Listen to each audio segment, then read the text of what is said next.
Gold, trusted gold buyers. మీరు తాకట్టు పెట్టిన బంగారాన్ని విడిపించి ఈ రోజు ఉన్న మార్కెట్ ధరకు కొనబడను.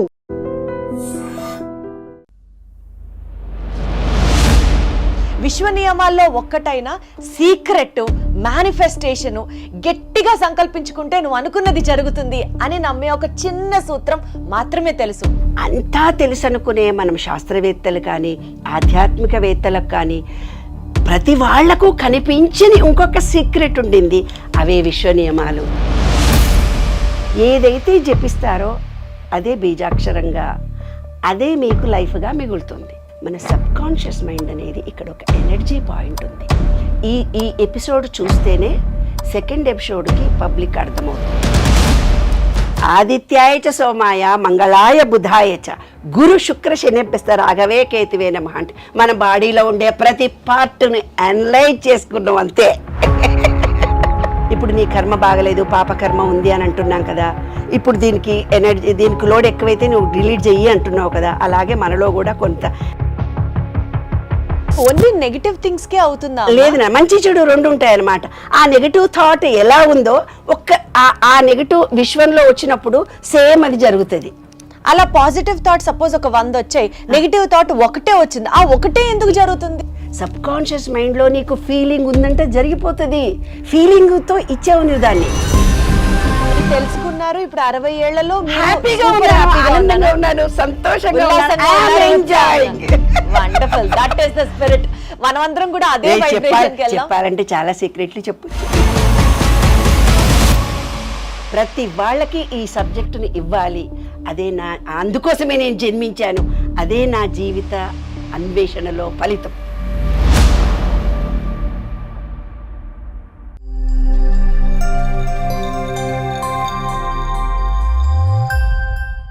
అసలు ఎప్పుడైనా వాటి గురించి ఆలోచించారా? అవి ఉన్నాయని గుర్తించారా? దేని గురించి? అవే విశ్వ నియమాలు. మనం ఒక విషయం అనుకుంటాం, ఒక పని జరుగుతుంది, దాని తర్వాత ఫాలోయింగ్గా ఆ సిరీస్ ఆఫ్ యాక్టివిటీస్ జరుగుతాయి. ఇవంతా మనం అనుకున్నట్టే జరిగిపోతాయా? ఇవంతా వాటంతట అవే జరిగిపోతాయా? కాదు.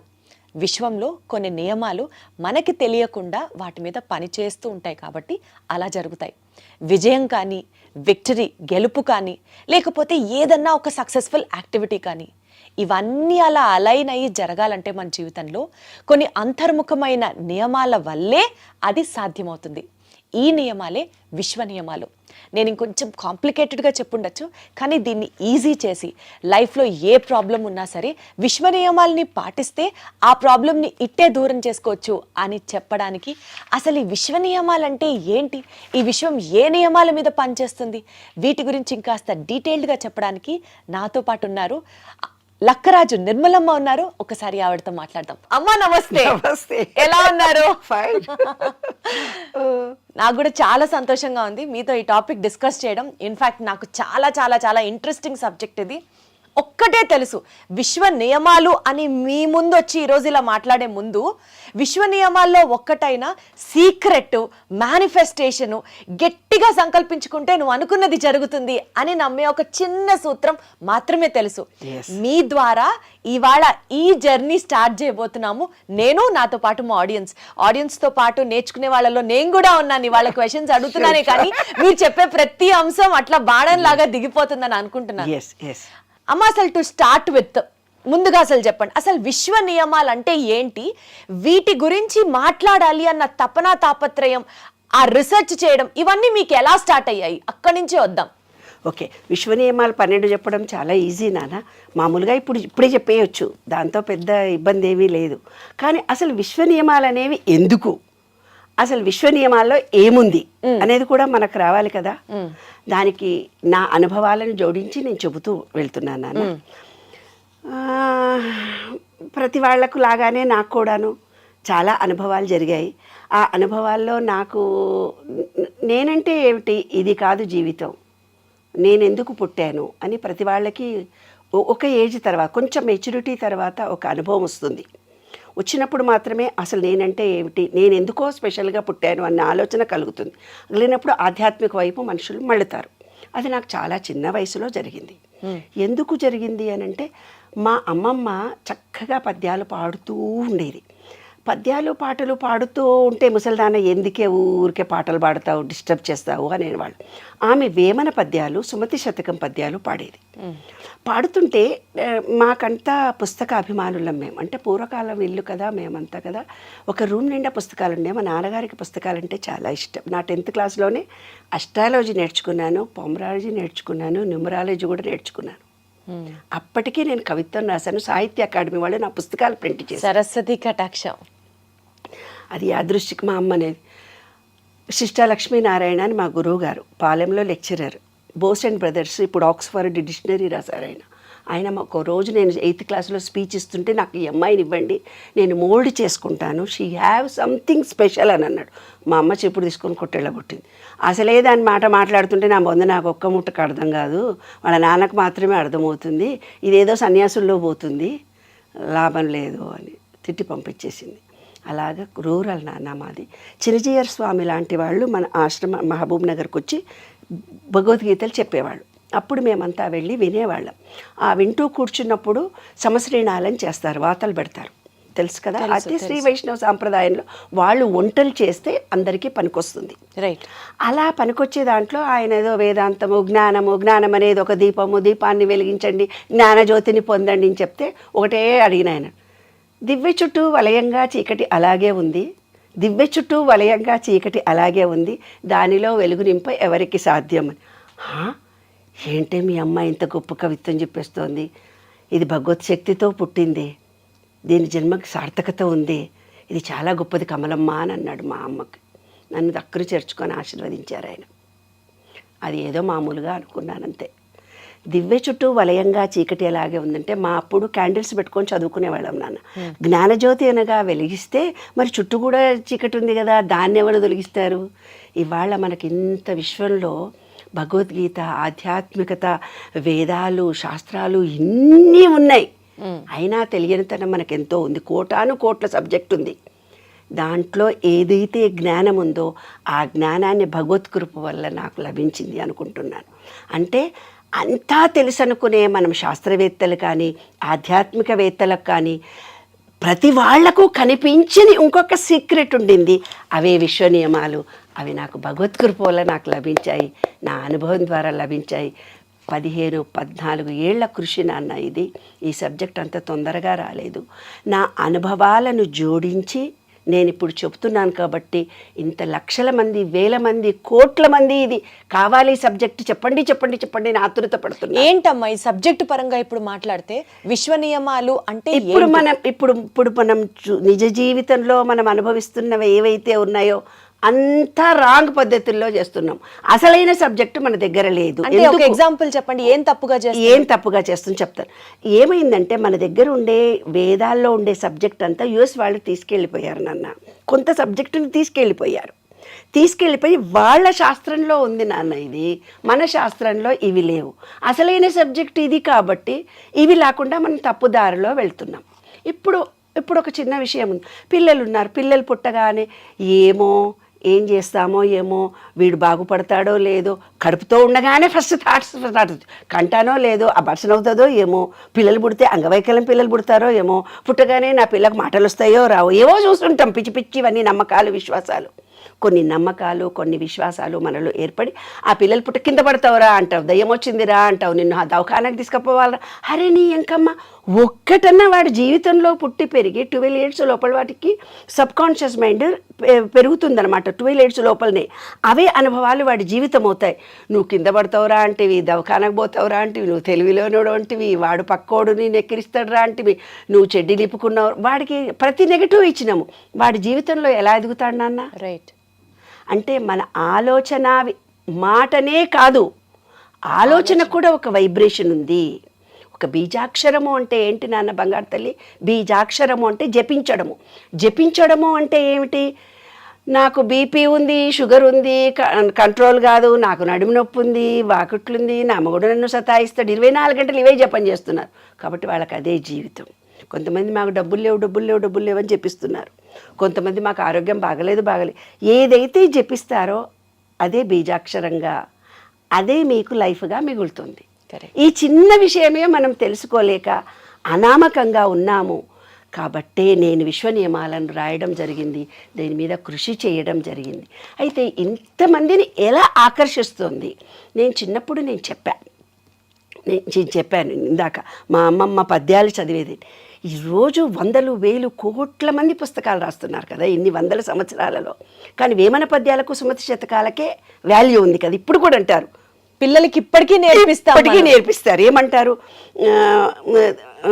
చాలా ఉన్నాయి. ఉప్పు కప్పు పోలిక ఉండు చూడ చూడ రుచుల జాడ వేరే, ఏదో విషయం వచ్చినా పద్యం చదివేస్తారు. ఆ పురుషులు ఎంత పుణ్య, తర్వాత కొడుకులు ఎంత పుడితే ఏం లాభం, వాడు ప్రయోజకుడైతే అన్ని ప్రతిదీ పద్యాలు పాడుతుంటాం. దానివల్ల నాకు అర్థమైంది ఏంటంటే, ఎందుకు ఆ రోజు నాకు ఒక బీజం పడింది బంగారు తల్లి. తర్వాత నేను రీసెర్చ్ చేస్తూ ఉండగా నాకు అర్థమైంది ఏంటి తల్లి అంటే, అద్భుతమైనటువంటి భావన. మనము పూజ చేసేటప్పుడు ఒక శ్లోకాన్ని చదవమనిస్తాడు ప్రతి దాంట్లో, విష్ణు సహస్రనామాల్లో, లలితా పారాయణంలో ఏదైనా సరే ఒక శ్లోకం ఇస్తారు. మంత్రోపదేశం చేసిన మా గురుగారు కూడా నాకు ఒక శ్లోకం ఇచ్చి చదువు అని.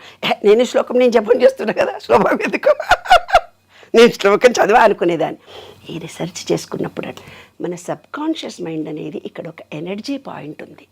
ఈ ఎపిసోడ్ చూస్తేనే సెకండ్ ఎపిసోడ్కి పబ్లిక్ అర్థమవుతుంది, లేకపోతే అర్థం కాదు.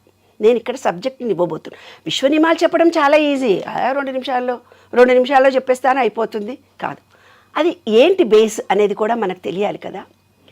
ఏదైతే మనకిక్కడ ఒక చిప్ ఉంది, ఈ చిప్పును ఇప్పుడు వాళ్ళ ఆత్మ, పూర్వకాలంలో పరమాత్మ అన్నారు. మనలో ఉండేది ఆత్మ, విశ్వంలో ఉండేది పరమాత్మ అని అన్నారు. అంటే ఆ రోజు కాలంలో సంస్కృతమే ఉంది, సంస్కృత టెర్మినాలజీ. మూలాధారము, స్వాదిష్టారము, మణిపూరకము, అనాహతము, విశుద్ధి చక్రాలు, భూతాలు అన్నారు, పంచభూతాలు అన్నారు. భూతాలు అంటే ఏంది? 5 ఎలిమెంట్స్. మనలో ఉండేవి 5 ఎలిమెంట్స్, అవి 2 అని అర్థం. ఇక్కడ ఉండేది ఒక చిప్పు, దీన్ని ఆత్మ అని పేరు పెట్టి. ఇప్పుడు మీరు సెల్ ఫోన్ చూపించి నాకేం చెప్తావు, ఇందులో ఆంటీ వైఫై అంటావు, వాట్సాప్ అంటావు, ఇంకేదో నెట్ అంటావు, ఇంకో ఇన్స్టాగ్రామ్లకు వెళ్ళండి అంటావు, ఇది యూట్యూబ్ అంటావు. నాకు తెలియదు కదా, మాకు కొన్ని సబ్జెక్ట్ అర్థము, మాకేమొస్తుందో అదే చూస్తున్నాం, కానీ మిగతా అది నాకు తెలియదు కదా. అలాగే వాళ్ళు చెప్పినటువంటి భాష ఈనాటి జనరేషన్కి అర్థం కాదు. ఆత్మ పరమాత్మ అనే భగవద్గీత శ్లోకాలు మనం చదివి వినిపిస్తే తెలుగే రాని వాళ్ళకి సంస్కృతం ఏమొస్తుంది నాన్న, ఈ టర్మినాలజీ అంతా ఆధ్యాత్మికత అనుకుంటున్నాం, కానీ ఇది మన నిత్య జీవితం అనేది తెలియటం లేదు కదా. ఇది నిత్యము మనకు ఉపయోగపడే సబ్జెక్ట్ అని తెలియాలి అంటే ఆత్మ అంటే ఏంది, పరమాత్మ అంటే ఏంది ఫస్ట్ తెలియాలి. ఆత్మ అనేది ఈ సెల్ ఫోన్లో ఉన్నటువంటి చిప్. ఈ చిప్పును నువ్వేం చేస్తున్నావు? నేను సెల్ ఫోన్ మార్చుకుంటే మీరేం చెప్తున్నారు? 30% పాతవి దాంట్లో మెమొరీలో ఉంటాయని చెప్తున్నావు. అలాగే మన ఆత్మలో ఈ పాజిటివ్ చిప్పులో కూడా 30% మన పూర్వజన్మలో మనం ఏర్పరచుకున్న అనుభవాలు, నమ్మకాలు, విశ్వాసాలు ఏవో కొన్ని ఉంటాయి, కర్మలు ఉంటాయంటారే, ఆ కర్మ సిద్ధాంతం ప్రకారం అవి మీతో వస్తాయి 30%. ఇంకో 30% ఎక్కడి నుంచి వస్తాయి? ఇవాళ కులాలని కొట్టుకొని చచ్చిపోతున్నారు. మాది కులము, మీది. కులాలు ఇవ్వలేదు. ఈ విశ్వం స్టార్ట్ అయినప్పుడు 4గా విభజించాడు జీన్స్ని. ఒకటి హార్డ్ వర్క్ చేయడానికి, ఒకటి వ్యవసాయము వ్యాపారము చేసే జీన్స్ని ఇచ్చాడు, ఇంకోటి ఏమిచ్చాడంటే తనను తాను రక్షించుకునే జీన్స్ని ఇచ్చాడు, ఇంకోటి జ్ఞానము అనే జీన్స్ ఇచ్చాడు. 4 జీన్స్ను మాత్రమే మనకిచ్చాడు. దాన్ని ఆ రోజుల్లో ఏవో పేర్లు పెట్టారే, నా నోటితోటి నేను అనలేనే బంగారు తల్లి, ఆ కులాల పేర్లు కూడా చెప్పను, ఎందుకంటే అవి జీన్స్. కాబట్టి ఏంటి, నీవు కార్పెంటర్ వంశంలో పుట్టావా, ఐఏఎస్ ఫ్యామిలీలో పుట్టావా, టీచర్స్ ఫ్యామిలీలో పుట్టావా, లేదు వ్యవసాయదారుడి కుటుంబంలో పుట్టావా, కంసాలి వంశంలో పుట్టావా, ఇంజనీరింగ్ చేసే వాళ్ళలో రాజకీయం దాంట్లో పుట్టావా, అలాంటి జీన్స్ నీకు 30% వస్తాయి. ఒక 30% సిప్పులో ఏమొచ్చాయి? ఈ చిప్పులో ఇందులో పాత కర్మఫలంగా, ఆ వ్యక్తి కర్మఫలంగా వచ్చినటువంటి ఎనర్జీ, సంచిత కర్మ 30% వచ్చింది నాన్న. తర్వాత ఇంకో 30% జీన్స్ అంటే దేవుడు తయారు చేసిన 4 జీన్స్ లో మీ వంశంలో పెద్దవాళ్ళు కార్పెంటరో, వ్యవసాయం చేశారో, వ్యాపారం చేశారో, యుఎస్ లో ఉండి ఫ్యామిలీలో పుట్టావో, నీవు ఏమన్నా నీవు రాజకీయ రంగంలో పుట్టావో, ఏదో ఒక జీన్స్, వాళ్ళ ఆలోచనలు, వాళ్ళ పద్ధతులు, వాళ్ళ ఫ్యామిలీ జీన్స్ నీకు వస్తాయి 30%. ఇంకో 30% ఎక్కడి నుంచి వస్తాయి? కొంతమంది ఏమో కరీంనగర్లో పెరుగుతారు, కొంతమంది విజయవాడలో పెరుగుతారు, కొంతమంది యూఎస్లో పెడతారు, కొంతమంది కాశీలో పెరుగుతారు, కొంతమంది నార్త్లో ఎక్కడో పెడతారు, కొంతమంది బెంగళూరులో. అంటే వాళ్ళు పుట్టి పెరుగుతున్నటువంటి వాతావరణంలో కొన్ని నమ్మకాలు, కొన్ని విశ్వాసాలు ఏర్పడతాయి. కొంతమందే దేవుళ్ళు ఉంటారు, అక్కడ ఉండే దేవుళ్ళు బేసికల్ గా వాళ్ళ ఆచార వ్యవహారాలు, నమ్మకాలు, విశ్వాసాలు 30% వస్తాయి. 30%. వాళ్ళు పెరిగినటువంటి వాతావరణం అంటారు కదా, మన పిల్లల్ని ఏ లొకాలిటీలో పెంచుతున్నవే మంచి లొకాలిటీలో పెంచరు, అది మీ పిల్లల్ని అంటాం కదా, ఆ 30% వస్తుంది. 30% 90%. ఒక జర్నలిస్ట్కి ఇలాగే ఇలాగే చెప్పి ఇంకోటి ఎక్కడి నుంచి వస్తుందమ్మా అన్నాడు, ఇంటెలిజెంట్ ఆయన, పొలిటికల్ జర్నలిస్ట్. ఇంకొకటి ఎక్కడి నుంచి వస్తుంది నాయన, నీ వల్లనే వస్తుంది, రోజు పేపర్ చదువుతున్నాను, వాట్సాప్ చూస్తున్నాను, ఫేస్బుక్ చూస్తున్నాను, మనం చూసిన వాటిలోంచి మనకు 10% వస్తుంది. డైలీ పేపర్ చదువుతున్నాము, ఇన్స్టాగ్రామ్ చూస్తున్నాము, ఫేస్బుక్ చూస్తున్నాము, పేపర్ చదువుతున్నాము, డైలీ మనకు జరుగుతున్నటువంటిది 10%. అదే మన ఆత్మ అనే పాజిటివ్ ఎనర్జీ చిప్. మీకు ఈజీగా అర్థం కావాలంటే ఈ సెల్ ఫోన్లో ఉన్నటువంటి ఒక పాజిటివ్ ఎనర్జీ చిప్. ఈ విశ్వంలో కూడా పంచభూతాలు ఉండే ఒక విశ్వంలో ఎనర్జీ బాగా ఉంది. ఇప్పుడు ఈ సెల్ ఫోన్ నువ్వేం చేస్తున్నావు, చిన్న చిప్పుగా ఛార్జింగ్ కావాలి దీనికి, ఏమ్మా రోజు ఛార్జింగ్ అయిపోతుంది, దీనికి ఛార్జింగ్ చేయడానికి నువ్వేం చేస్తున్నావు, ఇది పిన్ కావాలని అంటున్నావు, లేదంటే చిన్న పిన్ కావాలంటున్నావు, పెద్ద పిన్ కావాలి, నాకు ఇది సరిపోదే వేరే పిన్ కావాలి అంటాను నేను, నాలంట. నీకైతే తెలుసు ఏమేమంటావో దాని పేర్లు కూడా నీకు తెలుసు. అలాంటి చిప్స్ ఉంటాయి కదా, పిన్స్ డిఫరెంట్. ఇప్పుడు వస్తుంటే కార్లో కూడా చూసిన 3-4 ఉన్నాయి, ఏదన్నా పెట్టి USB పిన్ ఒకటి ఉంటుంది, C చార్జర్ ఒకటి ఉంటుంది, లైట్నింగ్ చార్జర్ ఒకటి ఉంటుంది, ఇట్లా చాలా రకాలు ఉంటాయి. అది సంగతి, అవన్నీ నాకు తెలియదు. అయితే అవన్నీ ఉన్నాయి కదా, కానీ కరెంటు మాత్రం ఒకటే. కరెంట్ ఒకటేగా, అదే విశ్వం అనేది కరెంటు ఒకటే. మనలో ఉండే ఈ చిప్ డిఫరెంట్ అయినప్పటికీ కూడా ఛార్జింగ్ అక్కడి నుంచే మనం చేసుకోవాలి. అవును. కాబట్టి ఈ చిప్ ఆ చిప్కి కనెక్షన్ ఎలా కలుగుతుంది అనేది ఈ విశ్వ నియమాల్లో నేను రీసెర్చ్ చేసినటువంటి అంశాలు. అయితే దానికి దీనికి అటాచ్మెంట్ ఏమ్మా అంటే విశ్వానికి మనిషికి మధ్యలో ఉండే అటాచ్మెంటే విశ్వ నియమాలు అంతే. అది ఎలా కలుపుకోవాలి అనే దాని మీద నేను చేసినటువంటి దాంట్లో నాకు దొరికినవి ఈ 12 సూత్రాలు. ఈ 12 సూత్రాలే ఉన్నాయనుకొని నేను అందరికీ చెప్పిన తర్వాత మళ్ళీ చూస్తే ఇంకో 12 సూత్రాలు కనపడ్డాయి. నిజం, అట్రాక్షన్ ఆఫ్ లా వాళ్ళ దగ్గరికి వెళ్తే వాళ్ళది కొంచెం వేరే తీరు సూత్రాలు కనపడ్డాయి. ఈ 12 సూత్రాలు ఆ 12 సూత్రాలు అన్నీ ఒకటే పేర్లు మార్చుకున్నారంతే. తర్వాత ఇంకా 21 కనిపించాయి నాకు. 21 ఉన్నాయే, నాకు 12 దొరికాయి అని మళ్ళీ రీసెర్చ్లోకి వెళ్ళి మళ్ళీ అన్నీ చూస్తే అన్నీ ఒకటే, ఎవరికి తోచిన విధంగా వాళ్ళు భావించుకుంటూ వెళ్ళారు. కానీ 12 సూత్రాలే విశ్వ నియమాలు, అవే కరెక్ట్. అవి జీవితానికి అన్వయించుకుంటే 21 కాదు 31 కాదు, ఎన్ని సూత్రాలున్నా అన్ని సూత్రాల కిందికి ఇవే సూత్రాలు వస్తాయి. అది నాన్న, దీనికి ప్రాక్టికల్గా నేను అనుభవించినటువంటి దాన్ని నీకు ఉదాహరణగా చెప్తాను. మరి నాకు ఇంత ధైర్యం ఎక్కడి నుంచి వచ్చింది, ఈ పుస్తకం మీరు వినండి, ఇది ఆచరించండి, ఇది ఒక గొప్ప పుస్తకం అని నేను అన్నప్పుడు దాని గురించి నాకేదో అనుభవాల ద్వారా నేను పొందినటువంటి జ్ఞానాన్ని మీకు ఇస్తేనే కదా. ఇప్పుడు లలితాపారాయణం చదువు అన్నారు. లలితాపారాయణం చదివిన తర్వాత దాని ఫలితం చదవమంటారు. ముందు ఫలితం చదవమన్న తర్వాత లలితాపారాయణం చదవమంటే ఎంత బాగుండేదే. అయ్యో ఎవరో పెద్దవాళ్ళు చెప్పారు కాబట్టి వాళ్ళు చేసిన తప్పు నేను చేయకూడదు కదా. అందుకని నేను ఇది ఏమిటి ఫలితం చెప్పిన తర్వాత అప్పుడు సూత్రాల గురించి మాట్లాడుకుందాం, నమ్మకం కలుగుతుంది. ఎగ్జాక్ట్లీ. అయితే నాకు ఫస్ట్ మా అమ్మమ్మ అని చెప్పాను కదా, ఫస్ట్ నేను మెచ్యూర్ కాకపోతే నన్ను ఎంపీసీ చదివించారు. అక్కడ ఫెయిల్యూర్ అయ్యాను, అక్కడ కూడా ఇబ్బందులు ఎదుర్కొన్నాను. అంటే ట్రెడిషన్ ఫ్యామిలీలో మమ్మల్ని అక్కడ దేవుడు అంటారనమాట. దేవుడు అని నన్ను తీసుకెళ్లి రాఘవేంద్ర స్వామికి అంకితం ఇచ్చారు. రాఘవేంద్ర స్వామికి అంకితం ఇచ్చినప్పుడు మంత్రాలయం రాఘవేంద్ర స్వామి నా ఒంటి మీదకి వచ్చేవాడు. అంటే ఏం లేదే, మంత్రం ఇవ్వలేదు, ఏం లేదు. ఓం పూజ్యాయ రాఘవేంద్రాయ సత్యధర్మరథాయ చ భజతాం కల్పవృక్షాయ నమతాం కామధేనువే అనే సూత్రమే చదువుకున్నానంతే. చదువుకుంటే నాకు భగవంతుడు అవాహనం అయ్యేవాడు. అప్పుడు బోర్డు కవిత్వం రాశాను. ఇంటర్మీడియట్లో నన్ను జాయిన్ చేశారు మా నాన్నగారు. చేస్తే అన్ని సబ్జెక్టులు ఫెయిల్ అయ్యాను అంతకుపురం. తర్వాత అన్ని సబ్జెక్టులో గొప్పగా వచ్చాను. స్టేట్ ర్యాంక్లో మహబూబ్ నగర్ డిస్టిక్లో మొట్టమొదటి ఎంపీసీ ఆడపిల్ల నేను.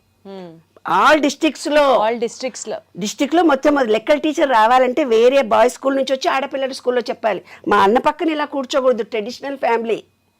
నాన్న పక్కన కూర్చోకూడదు. ఇలా మెచ్యూర్ కాని వాళ్ళని దేవుడని పూజ చేస్తారు. అలా నాతోటి మందులు ఇప్పించే వాళ్ళందరికీ. ఇంకా ఆవులు ఇంట్లో ఉండేవి, ఆవులకు డెలివరీ జరుగుతుండేది. మా అమ్మమ్మనేమో ఆ బిడ్డకు పాలు పట్టడము, నాదేమో మాయి పట్టుకొని వెనక కూర్చొని మాయి పట్టాలి. అది మాయి తింటుందట, ఆకలేసి డెలివరీ అయిన బేబీ బాలెంత ఆకలేస్తుందట. ఆకలేస్తే ఆ మాయి తింటే పాలు ఉండవట, పాలు ఎండిపోతాయట. అందుకని ఆ మాయి దగ్గర గంప పట్టుకొని కూర్చునేదాన్ని. అలా ట్రెడిషన్ ఫ్యామిలీలో ఆధ్యాత్మికతకి ఈ ఈ ఈ జీవితానికి మధ్యలో ఎన్నో చూస్తూ ఒడిదుడుకులను ఎన్నో ఎదుర్కొంటూ చూసుకుంటూ వచ్చాను తల్లి. వచ్చిన తర్వాత మ్యారేజ్ చేశారు. మ్యారేజ్ జీవితంలో కూడా నేను ఆయన ఈస్ట్ గోదావరి, నేనేమో పాలమూరు తెలంగాణ పోరిని. ఇక్కడికి అక్కడికి కుదరలేదు, చాలా గొడవలు. పెళ్లి చేసుకున్న 10 నిమిషాలలోనే గొడవలు జరిగిపోయాయి. అమ్మ బాబోయ్. ఇక విడిపోయామో అని అనుకున్నారు. నేను ఒక్కదాన్ని ధైర్యం చేసుకొని బీఎస్సీ బీఈడీ చదివితేనే పెళ్లి చేసుకుంటానన్నారు వాళ్ళు. బీఎస్సీ బీఈడీ ఉన్నందుకు పెళ్ళయింది. కానీ అన్నీ గొడవలే, ఎక్కడ సాటిస్ఫాక్షన్ లేదు లైఫ్లో. అప్పుడు నేను మా నాన్నగారు జాతకాలు చెప్తారు కదా, వేరే ఒక ఆయన నా చెయ్యి చూసి నీకు భర్తతో సుఖం ఉండదు, నీకు ఇష్టమేనా, లేకపోతే నీకు ఆడపిల్లగా నీకు బయట జీవితం చాలా, ప్రతి మగవాడు నిన్ను చూసి ఇట్లా చేతులు వేస్తాడు, నీవు మాత్రం ఒక గొప్ప ఆధ్యాత్మిక వేత్తవు అవుతావు నీ జీవితంలో. నాన్నతో పాటే మీ నాన్నగారి కోరిక నిన్ను పంపించడం ఇష్టం లేదు, నువ్వు ఇక్కడే ఉండాలి అని అన్నారు.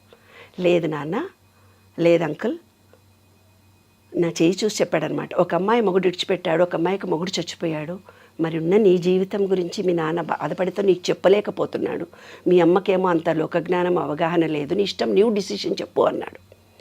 ఆయనతోటే ఉంటాను, ఎందుకంటే నాకు 2 చెల్లెళ్ళు 2 తమ్ముళ్ళు, భవిష్యత్ అంతా ఉంది. మా అన్నకు అప్పటికే నాకు పెళ్ళి వద్దు అంటే మా అన్నయ్యకు ముందు పెళ్ళయింది, తర్వాత నాకు పెళ్లి చేశారు. డిగ్రీ అయిన తర్వాత, నేను మెచ్యూర్ అయిన తర్వాత నాకు పెళ్లి చేశారు. నాకు బీఈడీలో పెళ్లి చేశారు, బీఈడీ అయినాక పెళ్లి చేశారనమాట. అయితే వీళ్ళు గవర్నమెంట్ జాబ్ వస్తే గవర్నమెంట్ జాబ్ మీ అమ్మని ఆయనకు సంపాదిస్తామని వద్దన్నారు.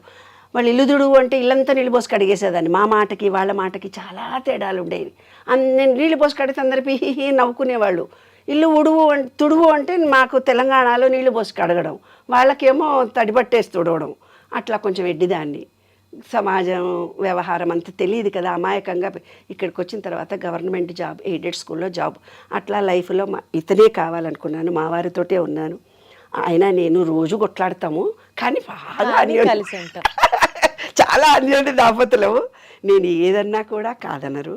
అయితే ఆయన మాటకి నా మాటకి ఇప్పుడు కూడా తేడాలు ఉంటాయి, గొడవలు పడుతూనే ఉంటాం క్షణక్షణం. కానీ ఇక్కడిని వదిలిపెట్టేవాళ్ళు నేను, ఆత్మీయతే బాబు ఇద్దరి మధ్యలో. సరే, మా నాన్నకు మాట ఇచ్చాను. అలాగే డెలివరీలు నేనే చేసుకున్నాను. తర్వాత జీవితంలో, వైవాహిక జీవితంలో సుఖమేమీ లేదు. పిల్లలు పుట్టినాక దాంట్లో కూడా ఒక డిజేబుల్డ్ పాప పుట్టింది. డిజేబుల్డ్ పాప పుట్టగానే నేను గోల్డ్ మెడల్, ఐఐటి రామయ్య కంటే గొప్పగా మ్యాథమెటిక్స్ చెప్తాను. మ్యాథమెటిక్స్లో అప్పటికి నేను టీచర్గా ఉన్నప్పుడే ఇంటర్మీడియట్ డిగ్రీలోనే టెలిస్కోల్కి రచనలు చేశాను.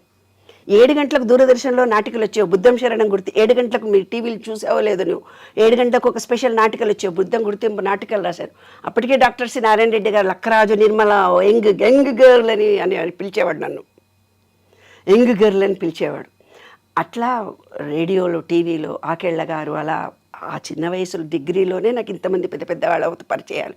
కవిత్వము, సాహిత్య అకాడమీ వాళ్ళే నా బుక్స్, పుస్తకాలు రాస్తే నీవెవరో నేనెవరో, గెట్ అవుట్ మా అత్తగారు వాళ్ళకి. ఎందుకంటే వాళ్ళకు అవగాహన సాహిత్యం మీద లేదు, సామాజిక విలువలకు మాత్రమే తెలిసినటువంటి వ్యక్తులు వీళ్ళు. సరే టీకాయ్ పుస్తకం మర్చిపోయా, అసలు కవిత్వం రాస్తానని కూడా మర్చిపోయా. 5 ఏళ్లకో 10 ఏళ్లకో ఒక టెలిస్కూల్ రచనల్లో పోతుంటే చిల్లర భవానీ కనపడి, అరే నీవు లక్కరాజు, నేను నీ పుస్తకం నాదే, ఓహో నేను కవిత్వం రాస్తానా అనుకున్నాను అన్నప్పుడు. సో ఫ్యామిలీ కోసం మొత్తం మీకున్న ఇంట్రెస్ట్ అంతా వదిలేసుకున్నాను. తర్వాత డిజేబుల్డ్ పాప పుట్టింది, ఉద్యోగం చేస్తున్నాను. ఉద్యోగానికి వెళ్తే నేను 10th క్లాస్ మ్యాథమెటిక్స్ టీచర్ని. ఈమె చాలా యాక్టివ్, ఇంటెలిజెంట్ అని కుళ్ళు ఒకటి ఉంది నా మీద. తర్వాత నేను డుమ్మా కొడుతున్నాను, థైరాయిడ్ వచ్చింది. అప్పటి కాలంలో థైరాయిడ్ అని నాకు మెడిసిన్స్ ఇవ్వలేదే. ఇప్పుడు కూడా మహబూబ్ నగర్లో థైరాయిడ్ వల్ల మెచ్యూర్ కారు 1% కేసులు నేను ఇప్పుడు కూడా సాల్వ్ చేస్తున్నా. మెచ్యూర్ కారు సన్నగా బక్కగా ఉంటారు, థైరాయిడ్ గోలు వేస్తే బాగైపోతారు. అలాగా నాకు డెలివరీలో తెలుసుకున్నారు. సెకండ్ డెలివరీలో డిజేబుల్డ్ పాప ఎందుకు పుట్టిందంటే థైరాయిడ్ ఉన్నందువల్ల అని అప్పుడు తెలుసుకొని, అప్పటి నుంచి నాకు థైరాయిడ్ మందులు ఇచ్చారు. అప్పుడు నేను గవర్నమెంట్ జాబ్ కూడా రిజైన్ చేయాల్సి వచ్చింది. మెంటల్లీ రిటార్డెడ్ స్కూల్ రన్ చేశాను. సూర్య భగవంతం వైస్ ఛాన్సలర్ కూతురు మా మహిళా మండలిలో ఉండే ఆమెతో. మా పాప కొంచెమే స్లో లెర్నర్ మాత్రమే, డిజేబుల్డ్ కాదు. అయినా నేను మెంటల్లీ రిటార్డెడ్ అంటే ఏంటి సబ్జెక్ట్ అంతా నేర్చుకొని డిజేబుల్డ్ స్కూల్ రన్ చేశాను. ఎప్పుడైతే నేను జాబ్ రిజైన్ చేశానో అంతకుపూర్వం మా నాన్న వాళ్ళు ఫోన్లో మాట్లాడేవాళ్ళు, తర్వాత ఎవరో నాకు సంబంధం లేదు. పుట్టింటి నుంచి టోటల్ డిటాచ్. ఎందుకు? డెలివరీలు కూడా నేనే చేసుకున్నాను. ఆయనకు జాబ్ లేదు, నాకు జాబ్ లేదు, మేము భారం అవుతాం కదా వాళ్ళకి, వెలివేయబడ్డ మనుషులు. అయ్యో అయ్యో. ఇటు అత్తగారి వాళ్ళు ఎవరు లేరు, ఆయనకు అమ్మ నాన్న లేరు, వాళ్ళ అన్నయ్య వదిన వాళ్ళిద్దరు వాళ్ళ ఫ్యామిలీ వాళ్ళు సెటిల్ చేసుకున్నారు. ఈయన ముందు నుంచి కూడా సపరేటే ఉన్నారు పాపం. వాళ్ళ అన్నయ్య వదిన వాళ్ళు ఏమి ఇన్వాల్వ్ కాలే. ఈయనతోటి భాష వ్యావహారిక జ్ఞానంతోటే మాకు ఇబ్బందులు, కానీ పెద్దవాళ్ళందరితోటి మాకేమీ ఇబ్బందులు ఏమి లేవు. అట్లా వీళ్ళతో ఈయనతో అండర్స్టాండింగ్ కష్టం. అంటే వాళ్ళు మర్యాద చేసేది వీళ్ళకి తెలీదు, వీళ్ళు చేసేది వాళ్ళకి. తెలంగాణ వ్యవహారం వేరే ఉంటుంది కొంచెం, దాంతో ఇబ్బందులే తప్ప ఇంకేం లేదు. అయితే ఇప్పుడు డెలివరీలు కూడా వీళ్ళు లేరు, వాళ్ళు లేరు. డెలివరీ నేనే వెళ్ళి నాకే డెలివరీలు నేనే చేయించుకున్నాను. సెకండ్ డెలివరీకి మాత్రం మా అమ్మ వాళ్ళు అప్పుడు ఇల్లు కట్టుకున్నాను. ఇల్లు కట్టుకుంది ఇది అని అప్పుడు వచ్చారు. వస్తే ఏదో డెలివరీ అని డెలివరీ చేస్తే సీమంతం చేయండి అంటే, నీకు సీమంతం కూడా చేయాలనా, నువ్వు మీ బిడ్డలు బిచ్చమెత్తుకోవాలన్నారు నన్ను. సీమంతం చేయలే. అందుకే నేను 1000 మందికి సీమంతం చేస్తున్నా, రోజు 100 మందికి సీమంతం చేశాను రోజు. అలా జీవితంలో కొన్ని అనుభవాలు, ఆటుపోట్లు. తర్వాత మెంటలీ రిటార్డెడ్ స్కూల్ రన్ చేశాను. 2 బిడ్డల పెళ్ళిళ్ళల్లో ప్రాబ్లమ్స్ వచ్చాయి. ఆ స్కూల్ కూడా తీసేసి వేరే వాళ్ళకి ఇచ్చేసాను. అప్పుడు నాకు అర్థమైపోయింది, ఇది కాదు, ఏదో ఉంది నా జీవితము స్పెషలిస్ట్. I am a specialist. భర్త పిల్లలు సంసారం అంటూ కాదు, ఏదో నేను సాధించాలి. తర్వాత మా పిల్లలే వచ్చి పెళ్ళిళ్ళైనాక చెప్పారు, ఆ అమ్మాయి చనిపోయింది ప్రఫుల్లా అని. అప్పుడు నాలో ఉండే కోపము గ్రిజ్జంతా. అమ్మాయి ప్రఫుల్లా అని ట్విన్స్లో ఒక అమ్మాయి, స్లో లెర్నర్ పాప, డిజేబుల్డ్ పాప. అందుకే 2 మ్యారేజ్ల్లో ప్రాబ్లం జరిగింది, ఈమెకు మెంటల్ పిల్లలు ఉన్నారని. అంటే పెద్ద గొప్పగా ఆస్తులు ఉండాలి మా ఫ్యామిలీలో, చదువులు ఉండాలి. మా ఆయన నేను గొప్ప పొజిషన్లో, పుట్టింటోళ్ళే నన్ను పట్టించుకోలేదంటే బయట ప్రపంచం ఎవరు పట్టించుకుంటారే బంగారు. మా చెల్లెళ్ళ పెళ్ళిళ్ళు నేను చేశాను. తమ్ముడు అడ్వకేట్ చదివేదాకా నేను చూశాను. తమ్ముళ్ళ చెల్లెలి పెళ్ళికి సంబంధాలు చూసిందే నేను. వాళ్ళ గొడవలు జరిగితే కూడా నేను హెల్ప్ చేశా. వాళ్ళు మిమ్మల్ని వద్దనుకున్నారు కానీ మీరేనాడు వాళ్ళని వద్దనుకోలేదు. మా నాన్న అంటే నాకు పంచ ప్రాణాలు. ఇవాళ నేను లక్కరాజు నిర్మల అంటే మా నాన్నగారి పేరే లక్కరాజు రాఘవరావు. అస్ట్రాలజీ నాకు జీవితం అంటే నేర్పింది మా నాన్నగారు. మా నాన్నగారి దగ్గర ఆయన కూడా ఎందుకు పట్టించుకోలేదు? మా నాన్న కోట్ల రూపాయల ఆస్తులుండి మా తాతగారు చనిపోయి కొంగర కళ అని మా నాన్నది. మా నాన్న పూటకూళ్ళలా ఒక్కొక్కళ్ళ ఇంట్లో భోజనం చేసి చదువుకున్నారు, భోజనం లేక. ఈ ఊళ్ళో 10 కోట్లకు 1 ఎకరం. ఆ ఆస్తులు ఆ రోజుల్లో ఎక్కడివి నాన్న పూర్వకము. మా నాన్న పూటకూళ్ళలా ఒక్కొక్కళ్ళ ఇంట్లో ఉండి చదువుకుంటే మా అమ్మని ఇచ్చి పెళ్లి చేసి ఇల్లరికం వచ్చారు మా నాన్నగారు 100 ఎకరాలు రాసిస్తే. మా పెదనాన్నలు నన్ను అడిగారు, ఏంటే పెద్ద పోజులు నీవు, మీ తాత ఎట్లా చచ్చిపోయాడో తెలుసా అంటే, పెదనాన్న ఎట్లా చచ్చిపోయాడు అని అడిగితే, ఆకలితో అన్నం లేక చచ్చిపోయాడే. ఒక కొడుకును దత్తత ఇచ్చాడు, ఒక కొడుకుడు మెంటల్ అయిపోయాడు, ఒక కొడుకు ఆకలితో చచ్చిపోయాడు, ఒక కొడుకును దత్తత ఇచ్చాడు, మీ నాన్నని ఇల్లరికం ఇచ్చాడని చెప్పారు మా నాన్నగారు చనిపోయేటప్పుడు కూడా ఆ పాత ఇంట్లో మహబూబ్ నగర్ ఇంట్లో నీళ్లు గాడుతుంటే మంచం కింద 2 రాళ్ళు పెట్టుకున్నాడు, కానీ 1 కోటి రూపాయలు తన చేతులున్నా ఒక కొత్త మంచం కొనుక్కోలేదు. ఇప్పుడు చెప్పు, ఆడపిల్ల ఫోన్ చేస్తే ఎందుకు ఎత్తలేదు మా నాన్న? ఫోన్ చేస్తే 1 రూపాయి ఖర్చు అయితే అని ఫోన్ చేసేవాడు కాదు. ఇదంతా సబ్కాన్షియస్ మైండ్లో వాళ్ళు ఏర్పరచుకున్నటువంటి భావనలు, వాళ్ళు పెరిగినటువంటి భావనలు. అది వాళ్ళ తప్పు కాదు. ఇవాళ మా ఆయనతో కూడా అదే గొడవ. పని మనిషికి ఏదైనా డబ్బులు ఇవ్వాల్సి వస్తే ఒక 2 రూపాయలు ఎక్కువ, ఆ 2 రూపాయలు తెచ్చిస్తే కానీ నేను చిల్లరియా అంటాడు. ఎందుకు? వాళ్ళ ఆ కాలంలో వాళ్ళు పడిన అనుభవాలు ఇవాళ చూస్తున్నది. ఇవాళ నా దగ్గర 100 రూపాయలు ఉన్నాయి, నేను హ్యాపీగా ఖర్చు పెట్టుకోవచ్చు. ఆ ఫీలింగ్ ఉంది, ఖర్చు పెట్టుకోవచ్చు. We have. నిన్న నా ఫ్రెండ్ వచ్చింది ఒక ఆవిడకి 82 ఇయర్స్, 5 కోట్ల ఆస్తులు ఉన్నాయి ఆమెకి. 5 కోట్ల ఆస్తులు ఉన్నాయి. పని మనిషి మంచిది లేదే నిర్మల, కొత్త పని మనిషిని పెట్టి 35,000 రూపాయలు ఇవ్వాలన్నది. 35,000 రూపాయలు, 1 కోటి రూపాయలు నువ్వు బ్యాంకులో పెట్టుకుంటే 80 lakhs వస్తున్నాయి, 80,000 వస్తున్నాయి నీకు. 1 కోటి రూపాయలు నీ బిడ్డలకే ఇవ్వు. దాన ధర్మాలు చేయకపోతే గెట్ అవుట్ నా ఇంట్లో నుంచి అని తిట్టా. నేను ₹1,00,000 ఇస్తున్నాను పని వాళ్ళకని. 1 కోటి రూపాయలు బ్యాంకులో వస్తే 80 లక్షలు వస్తున్నాయి కదా, 80,000 వస్తున్నాయి కదా, 40,000 పెట్టి 2 పని మనుషులు పెడితే వాళ్ళ జీవితం అంతా అయ్యో మేమిక్కడ. అదే నేను విశ్వ నియమాల రహస్యం తల్లి. మనకు ఏది ఉందో అది ఇవ్వాలి, ఏది పొందుతున్నామో అదే మన జీవితము. కాబట్టి ఈ విశ్వ నియమాల నిగూఢ రహస్యమే అది నాన్న. కాబట్టి ఎవరైతే మూఢ విశ్వాసాలతో ఉన్నారో, ఇవాళ ఎవరైతే నమ్మకంతో ఉన్నారో, ఎవరైతే ఆస్తులు ఆడపిల్లలకి ఇవ్వకుండా చేస్తున్నారో, మేమే తినాలి, ఆడపిల్లలకు ఆస్తులు ఇవ్వద్దు అనుకుంటారు. నిన్నొక కేసు నాకు ఫోన్ వచ్చింది నాన్న. మా అమ్మాయి ఇంజనీరింగ్ ఫైనల్ ఇయర్లో ఉంది, రెండవ కూతురు ఫస్ట్ ఇయర్లో ఉంది. 2 పిల్లలు ఎలా అంటే కొడతారు, తిడతారు, అరుస్తారు, పిండి ఏది ఉంటే అది చేతిలో పెట్టి కొడతారు. అంటే మీ ఆయన ఇట్లనే ఉన్నాడా అంటే అవును. అంటే మరి దానికి నువ్వేం చేస్తావు? కాబట్టి ఈ 3 నేను చెప్పే బేసిక్స్లోనే సగం సబ్జెక్ట్ వస్తుంది నాన్న. ఫస్ట్ ఈ చిప్ అని చెప్పిన దాంట్లో సగం సబ్జెక్ట్ వస్తుంది. తర్వాత అనుభవాల ద్వారా నేను చెప్పి జోడించి మీకు ఇస్తున్నటువంటి దాంట్లో 30% వస్తుంది. తర్వాత సబ్జెక్టుని ఎలా ఇంప్లిమెంట్ చేసుకోవాలో 30% ద్వారా వచ్చి విశ్వ నియమాలను ప్రపంచంలో అందరికీ ఇవ్వదలుచుకున్నా. అప్పుడు మా అమ్మాయిలు వచ్చి షూస్ వేసుకొని నువ్వు ఉస్మానియా యూనివర్సిటీలో వాకింగ్ వెళ్ళు మమ్మీ, నీకు ఎప్పుడో 20 ఏళ్ల క్రితమే బొక్కలన్నీ అరిగిపోయాయి, అనేబుల్ టు వాక్. పిల్లల పెళ్ళిళ్ళప్పుడు కూడా నేను కుర్చీ మీద కూర్చొని పెళ్లి చేశాను. అలాంటిది నేను ఇవాళ ఇంత బాగా ఉన్నాను అని అంటే ఆ విశ్వంతో. అందరూ ఉస్మానియా యూనివర్సిటీ లోపల వెళ్ళి చదువుకున్నారు. నాకు ఎంఎస్సీ ఫిజిక్స్ వస్తే మా అమ్మ వాళ్ళు చదివించక మా సార్ని కొట్టి తిట్టేలా కొట్టారు కదా. ఉస్మానియా యూనివర్సిటీ బయట 12 సూత్రాలు నాకు అవగాహన. ఇవాళ నేను ప్రకృతితో మాట్లాడతాను. అమ్మ, మీ లైఫ్ ఎక్స్పీరియన్సెస్ గురించి తెలుసుకున్నాము, మీరు లైఫ్లో ఫేస్ చేసిన అప్స్ అండ్ డౌన్స్ గురించి తెలుసుకున్నాము, ఆటుపోట్లు చెప్తున్నారు, అన్నీ కనెక్ట్ అవుతున్నాం కదా.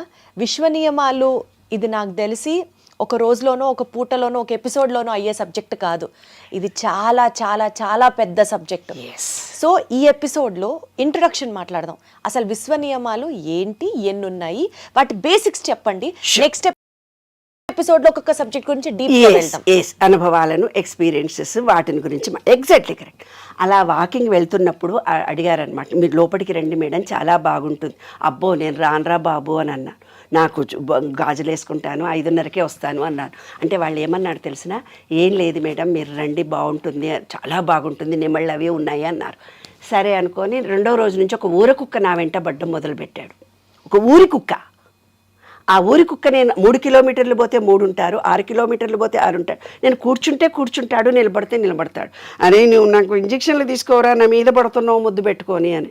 అప్పుడు వీళ్ళందరూ సెక్యూరిటీ వాళ్ళు అందరూ అన్నారు, నేను ఒంటరిదాన్ని రేపటి నుంచి రాను అన్నావు కదా, దేవుడు నీ కోసం పంపించాడని. 2 గంటలకు పోయినా వస్తాడు, 3 గంటలకు పోయినా వస్తాడు, 6 గంటలకు పోయినా వస్తాడు. నేను కారు హారన్ కొట్టగానే వచ్చి కన్నీళ్లు పెట్టుకొని రోడ్డు మీద బయట నిలబడి చూస్తాడు. చిలకలు మాట్లాడతాయి, పక్షులు మాట్లాడతాయి, విశ్వంని నేను ఇలా ఏదడగానే అది ఇచ్చేస్తుంది. ఆ స్థితికి నేను వచ్చాను కాబట్టి ఇంత ధైర్యంగా మీకు చెప్తున్నాను. విశ్వ నియమాలు అనేవి విశ్వంలో మనం ఏమడిగితే అది సాధించుకోవచ్చు. ఇప్పుడు మనం ఉన్న పరిస్థితి కర్మను నివృత్తి చేసుకోవాలి అని అంటే చిన్న ఎగ్జాంపుల్ చెప్పేస్తాను. చిన్నది ఒకటి చెప్పండి. అది మీ షార్ట్లోకి వరకు వచ్చేస్తుంది. సరే చెప్పండి. ఆదిత్యాయ చ సోమాయ మంగళాయ బుధాయ చ గురు శుక్ర శనిభ్యస్త రాఘవే కేతవే నమః అనమంటారు కదా. నవగ్రహాలు అంటారు కదా. విశ్వంలో పంచభూతాలు, మనలో పంచభూతాలు ఉన్నాయి కదా. ఈ చిన్న పాయింట్ చెప్తేనే మీకు అర్థమైపోతుంది. నవగ్రహాలు మనలో ఉన్నాయి, మనలో ఉండే దానిని ప్యూరిఫై చేసుకుంటే నవగ్రహ దోషం పోతుంది. ఆదిత్య అంటే సండే అంటే మన సహస్రార చక్రం, మండే అంటే మన ఆజ్ఞా చక్రం వైట్గా ఉంటుంది, ట్యూస్డే అంటే విశుద్ధి చక్రం, థర్స్డే అంటే హార్ట్ చక్ర గ్రీన్, థర్స్డే అంటే గురువారం ఇవాళే సూర్యుడు డైజెషన్ కెపాసిటీ, ఫ్రైడే అంటే మన యూట్రస్, శుక్ర మహర్దశ ఉంటేనే పిల్లలు పుడతారు, శుక్ర కణాలు అని సైన్స్లో చెప్తారు, అది మన యూట్రస్, మగాళ్ళకు కూడా యూట్రసే. దాని తర్వాత మూలాధారము సాట్రన్ శని. ఆదిత్యాయ చ సోమాయ మంగళాయ బుధాయ చ గురు శుక్ర శని అంటే మూలాధారం ఓంకారం. రాఘవే కేతువే నమః. రాఘవే అంటే మన కంప్యూటర్ తలకాయ మాత్రమే, దానికి ఉండదు. కేతు అంటే మన కాళ్ళు మాత్రమే. కాబట్టి ఆదిత్యాయ చ సోమాయ మంగళాయ బుధాయ చ గురు శుక్ర శనిభ్యస్త రాఘవే కేతువే నమః అంటే మన బాడీలో ఉండే ప్రతి పార్ట్ని అనలైజ్ చేసుకున్నాం అంతే.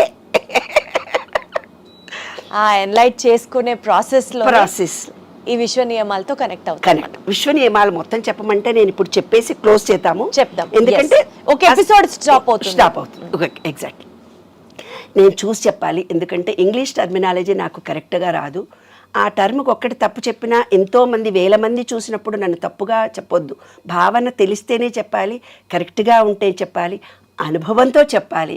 అప్పుడే ప్రతి వాళ్ళ హృదయంలోకి మీరు చక్కగా చూసే చెప్పండి. ఫస్ట్ దైవిక ఏకత్వం, లా ఆఫ్ డివైన్ వన్నెస్. అంటే లా ఆఫ్ డివైన్ వన్నెస్ అంటే ప్రతిదీ పరస్పరం అనుసంధానంగా ఉంటుంది. మన కర్మలు, ఆలోచనలు, చర్యలు విశ్వంపై ప్రభావం చూపిస్తాయి.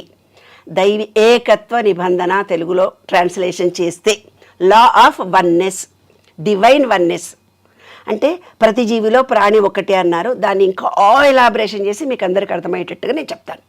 తర్వాత లా ఆఫ్ వైబ్రేషన్ రెండవది. కంపన నిబంధన అంటే ఏంది? ప్రతి వస్తువుకి, నేను ఇందాక చెప్పాను, ఆలోచనలకి, మనలో ఉండే భావనలకి ఎక్కువ తక్కువ ఒక ఫ్రీక్వెన్సీ అంటే తరంగ ధైర్యం ఉంటుంది. సైన్స్ స్టూడెంట్స్ అయితే ఈజీగా అర్థమైపోతుంది నాన్న. మూడవది లా ఆఫ్ యాక్షన్. చర్య చేస్తేనే ఫలితం ఉంటుంది, కర్మ వల్లనే ఫలితం ఉంటుందని మన పెద్దవాళ్ళు చెప్పారు. కానీ ఇంకా దానికి ఎలాబరేషన్ చేసి మనం చెప్పుకోవచ్చు. క్రియాశీలత కర్మ అంటే మన కర్మలే ఫలితాన్ని చూపిస్తాయి అని. Law of action. తర్వాత సారూప్యత ఆకర్షణ సిద్ధాంతము. Law of correspondence. లోపల ఏదైతే ఉందో అదే నేను ఇందాక చెప్పాను. నాకు వీళ్ళు ఎవరు హెల్ప్ చేయరు, మా పిల్లలు ఏమైపోతారు అనుకుంటే వాళ్ళు నిజంగా అదే అయిపోతారు. మా పిల్లలు ప్రయోజకులు మంచోళ్ళు అనుకుంటే ప్రయోజకులు అవుతారు. నా భర్త మంచోడే బాగా చూసుకుంటాడు అంటే అబ్బో నీ వీడు ఏమిడిదో అని అనుకుంటే ఏమిడిదో ఉంటాడు. Law of attraction. ఈ లా ఆఫ్ అట్రాక్షన్ వేల మంది లక్షల మంది వాళ్ళంతా చెప్తున్నారు. ఏదనుకుంటా జరగదు, ఈ 12 రూల్స్ పాటిస్తేనే అవుతుంది. అది మాత్రం సత్యం. Law of perpetual and transmutation energy అంటే నిలుపుదల లేదా పరిమితి కలిగినటువంటిది. ఏంటంటే శక్తి నిరంతరం మారుతూ పోతుంటుంది. అంటే ఏంటిది? పాజిటివ్ ఎనర్జీని నెగిటివ్గా, ఇప్పుడు నీ కర్మ బాగలేదు, పాపకర్మ ఉంది అని అంటున్నాం కదా, ఇప్పుడు దీనికి లోడ్ ఎక్కువైతే నువ్వు డిలీట్ చెయ్యి అంటున్నావు కదా, అలాగే మనలో కూడా కొంత నెగిటివ్ ఎనర్జీ వచ్చినప్పుడు డిలీట్ అయితే ఛార్జింగ్ చేసుకోవాలి. అది కూడా నేను చెప్తాను. సరే, ఓకే. తర్వాత law of cause and effect. ప్రతి చర్యకు ప్రతిచర్య ఉంటుంది.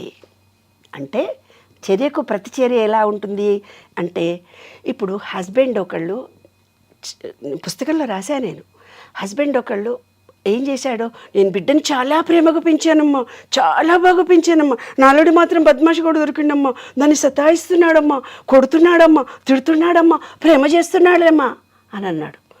అయ్యో అని నేను కౌన్సిలింగ్ చేసేటప్పుడు మిగతా వాళ్ళందరినీ పిలుస్తాను కదా, ఆ భార్యను, ఆ అల్లుడు, బిడ్డను అందరినీ పిలిస్తే ఆ భార్యను పక్కకు పిలిచి మొగుళ్ళు లేకుండా ఒక్కొక్కళ్ళతో మాట్లాడతా. ఆమె చెప్తే, అమ్మ పెళ్లి చేసుకున్నాడు, నన్ను సతాయించి పెట్టిండు, చంపి పెట్టిండు.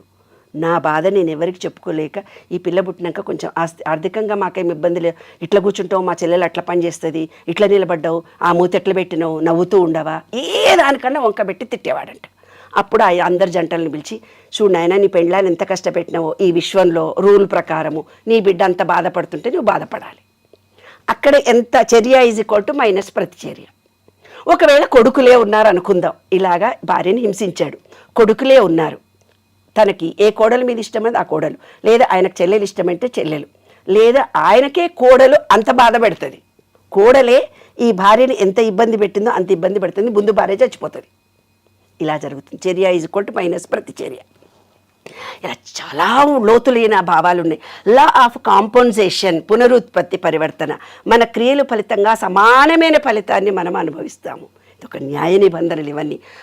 లా ఆఫ్ రిలేటివిటీ. ప్రతిదానిని ఇతర విషయంతో పోల్చినప్పుడే అర్థమవుతుంది. ఇప్పుడు నేను ప్రతిదీ పోల్చి చెప్తున్నాను కదా, అలాగా ప్రతి ఆలోచన ఒక ఆలోచనకి పొంతన రిలేటివిటీతో ఉంటుంది.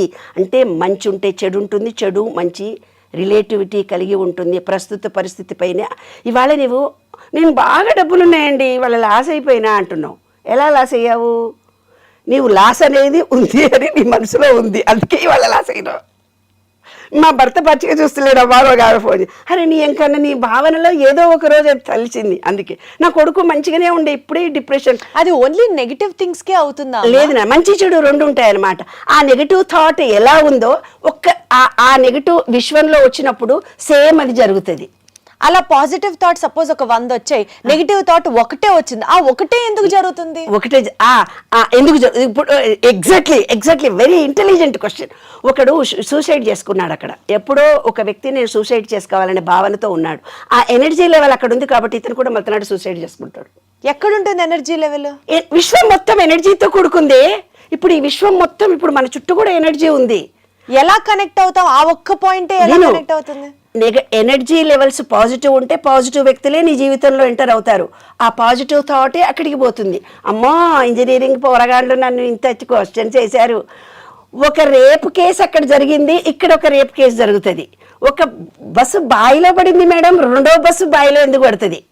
ఒక కులం హత్య ఎక్కడో జరిగింది, ఇక్కడ మళ్ళీ కుక్కటిపల్లిలో జరిగింది, ఎందుకు అని అడిగాడు వాడు. ఒక బస్సులో డ్రైవర్ ఏమనుకుంటాడు, బస్సు ఒక బాయిలో పడిపోయింది. వీడనుకుంటాడు నేను కూడా తాగేబోతుంటా, నేను కూడా చెరువు మీద నుంచే పోతుంటా, నేను కూడా ఎప్పుడో పడతానో ఏమో అని భయపడుతూ పడతా అనుకుంటాడు. ఆ రోజు టీవీ అంతా చూస్తాడు. చూసేసరికి ఈ సబ్ కాన్షియస్ మైండ్కు ఫీలింగ్ మాత్రమే తెలుసు. ఇందాక నేను చెప్పిన మా అమ్మమ్మ చెప్తూ ఉంటే ఫీలింగ్తో ఉన్నాను నేను, ఆ ఫీలింగ్ ఏదైతే ఉందో అదే శాశ్వతంగా నిలుస్తుంది, అదే నేను ఈ విశ్వ నియమాలు కనుక్కున్నప్పుడు, అందుకే ఇంతమందిని నేను అట్రాక్షన్ చేస్తున్నాను. ఈ సబ్ కాన్షియస్ మైండ్కు ఫీలింగ్తో ఇవ్వగానే అట్రాక్ట్ అవుతుంది. వాడు అదంతా చదివి ఆ ఫీలింగ్తో ఉండి సబ్ కాన్షియస్ మైండ్లో నేను పడతాను డైరెక్ట్గా చెరువులోకి వెళ్ళిపోతాడు మల్తనాడు వాడు. రెండో రోజు వార్త ఏమైంది అన్నావు నువ్వు? ఆ వైబ్రేషన్ ఇక్కడ ఉంది కాబట్టి, అతని థాట్ లెవెల్ కూడా అదే ఉంది కాబట్టి, ఆ థాట్ లెవెల్ సబ్ కాన్షియస్కు ఫీలింగే తెలుసు. నువ్వు మంచి చేస్తున్నావా, చెడు చేస్తున్నావా, తప్పు చేస్తున్నావా ఆలోచించేది తెలియదు. ఇంకొక ఉదాహరణ చెప్తా, నువ్వు పడిపోతావు. ఇప్పుడు ఒక భర్త ఉన్నాడు, ఒక భార్య చాలా గొప్ప పొజిషన్లో ఉంది, దీన్ని కాళ్ళు ఎరగొట్టాలి, ఎప్పుడన్నా కొంచెం మూలబడి ఉంటే కానీ నా మాట వినదు, దీనికి అహంకారం ఎక్కువ. మగవాళ్ళకు మేలీగా ఉంటుంది, భార్యను ఎప్పుడు అప్రిషియేట్ చేయడు కదా నాన్న. ఒకరోజు తీసుకుపోతూ యాక్సిడెంట్ చేస్తాడు. యాక్సిడెంట్ చేసి 2 కాళ్ళు ఇరిగిపోతాయి ఆమెకి. అతనికి తెలియదు అది జరుగుతుంది. సబ్ కాన్షియస్ మైండ్లో నీకు ఫీలింగ్ ఉందంటే జరిగిపోతుంది. ఫీలింగ్తో ఇచ్చావు నువ్వు దాన్ని, జరుగుతుంది నాన్న. అతనికి కూడా తెలియదు. భార్య మళ్ళీ కాళ్ళు ఇరిగిపోతే అతను బాధపడతాడు, ఆమె బాధపడుతుంది. కానీ అతనిలో రివెంజ్ ఇలా తీర్చుకుంటాడు. ఈగో, మేలు ఈగో.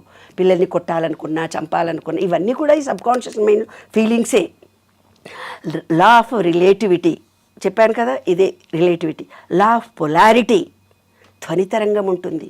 కాబట్టి మన వాళ్ళందరూ ఏం చేశారు, ధ్వని ఉంటుందంటే మాట్లాడే మాటల్లో మంచి చెప్పగానే ఒక రకమైన ఫీలింగ్ కలుగుతుంది. అయ్యో ఎవడో చనిపోయాడు అనగానే ఇంకో రకమైన ఫీలింగ్ కలుగుతుంది.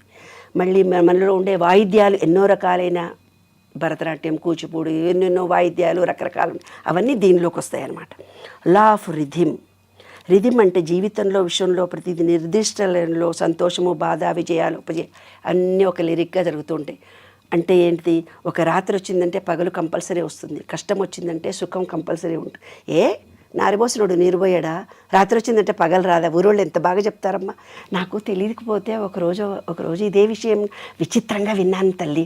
మేము ఇల్లు కట్టుకుంటున్నాము, అన్ని ఊరిని అప్పులే అయిపోయినాయి, అప్పులు తీర్చలేకపోతున్నాము. ఎవరో ఊరామె పనుళ్ళు ఎవరో వస్తే నేను అన్నాను, ఏమై వాళ్ళ పైసలు వస్తున్నాయి, రేపు అయిపోతున్నాయి అమ్మా. బాయిలా తోడుకుంటుంటేనే నీళ్ళు వస్తాయమ్మా. అంటే మనం ఖర్చు పెడుతుంటేనే మళ్ళీ పుడతాయి. ఎంత గొప్ప ఆలోచన కదా, దాంట్లో ఎంత భావన ఉంది నాన్న. మనం వినేటందుకు చాలా ఇంతే ఉంది, కానీ అందులో అంతరార్థం ఇంతుంది కదా. కాబట్టి ఎనర్జీ లెవెల్స్ మారుతూ పోతుంటుంది. రాత్రి పగలు, చీకటి పగలలాగా సుఖ దుఃఖాలు. ఇదే బుద్ధుడికి కలిగిన జ్ఞానోదయం. తర్వాత చెప్తాను, దీనిలో చాలా రహస్యాలు ఉన్నాయి. లా ఆఫ్ జెండర్ అంటే ఏంటి? మేలు, ఫీమేల్. ఈ విశ్వం ప్రకృతిలో స్త్రీ పురుషుడు ఉన్నాడు, దానిని శివపార్వతులు అర్ధనారీశ్వరుడు అన్నాడు. మన శరీరంలో కూడా ఇది పురుషుడు, ఇది స్త్రీ, ఇది శివుడు, ఇది పార్వతి.